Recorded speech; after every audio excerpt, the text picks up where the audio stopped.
Sundaland adalah daratan luas yang pernah menjadi bagian dari Asia Tenggara ribuan tahun yang lalu.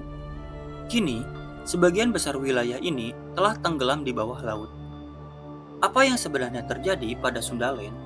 Benarkah peradaban besar pernah berkembang di sana? Mari kita telusuri sejarahnya secara lengkap.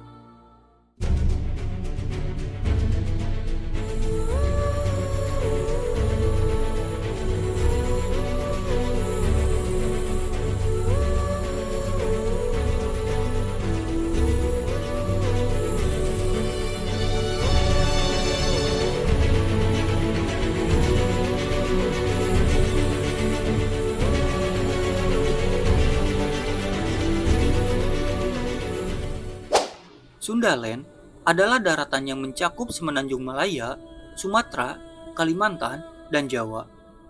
Pada zaman es, permukaan laut jauh lebih rendah dibandingkan sekarang, sehingga wilayah ini masih berupa daratan luas yang menghubungkan berbagai pulau di Asia Tenggara. Keberadaan Sundaland diyakini berperan penting dalam migrasi manusia purba serta perkembangan budaya di kawasan ini. Sundaland diyakini menjadi rumah bagi manusia purba yang hidup sebagai pemburu dan pengumpul.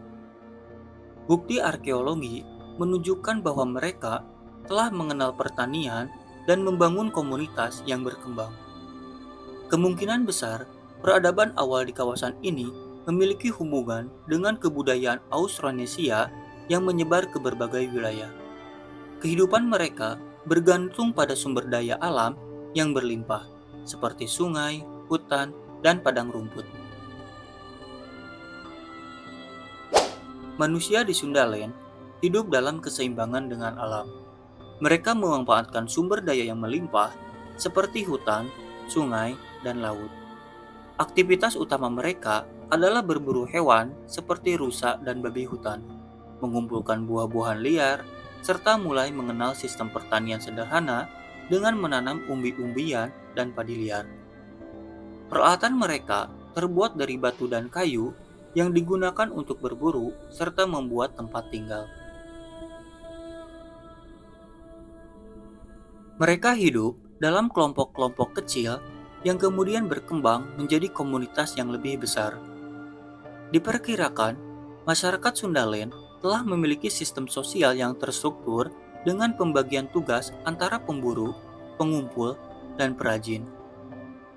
Beberapa artefak yang ditemukan menunjukkan kemungkinan adanya sistem perdagangan antara kelompok-kelompok manusia di kawasan ini.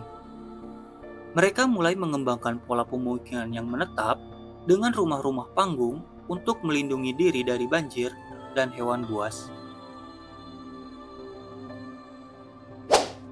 Sekitar 14.000 hingga 7.000 tahun yang lalu, perubahan iklim menyebabkan mencairnya lapisan es di kutub. Hal ini mengakibatkan kenaikan permukaan laut yang secara perlahan menenggelamkan Sundaland. Banjir besar terjadi secara bertahap, memaksa penduduknya bermigrasi ke daerah yang lebih tinggi.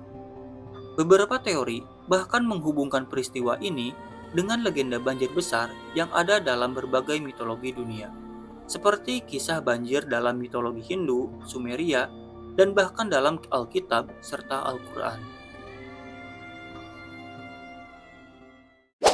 Beberapa peneliti meyakini bahwa Sundaland mungkin menyimpan peradaban yang hilang. Ahli geologi dan arkeologi seperti Arisio Santos mengusulkan bahwa Sundaland bisa jadi adalah Atlantis yang disebut dalam teks-teks kuno. Meskipun bukti konkret masih terbatas, teori ini menarik perhatian banyak peneliti. Struktur bawah laut yang ditemukan di berbagai lokasi di Asia Tenggara, seperti Gunung Padang di Indonesia dan formasi bawah laut Yonaguni di Jepang, menimbulkan spekulasi lebih lanjut tentang kemungkinan keberadaan kota-kota kuno yang kini terendam. Beberapa artefak dan struktur yang ditemukan di wilayah ini menunjukkan bahwa manusia di Sundaland mungkin telah memiliki budaya yang lebih maju daripada yang diperkirakan sebelumnya. Penguasaan teknologi maritim, pola pertanian yang berkembang, serta pemahaman astronomi bisa jadi telah berkembang di peradaban ini sebelum akhirnya hilang di telan lautan. Ketika Sundaland tenggelam, penduduknya bermigrasi ke berbagai wilayah seperti Nusantara, Taiwan, Filipina, hingga Pasifik. Mereka membawa bahasa dan budaya yang kemudian berkembang menjadi berbagai peradaban Austronesia. Hal ini menjelaskan kesamaan bahasa dan kebudayaan antara suku-suku di Indonesia, Polinesia, dan Madagaskar.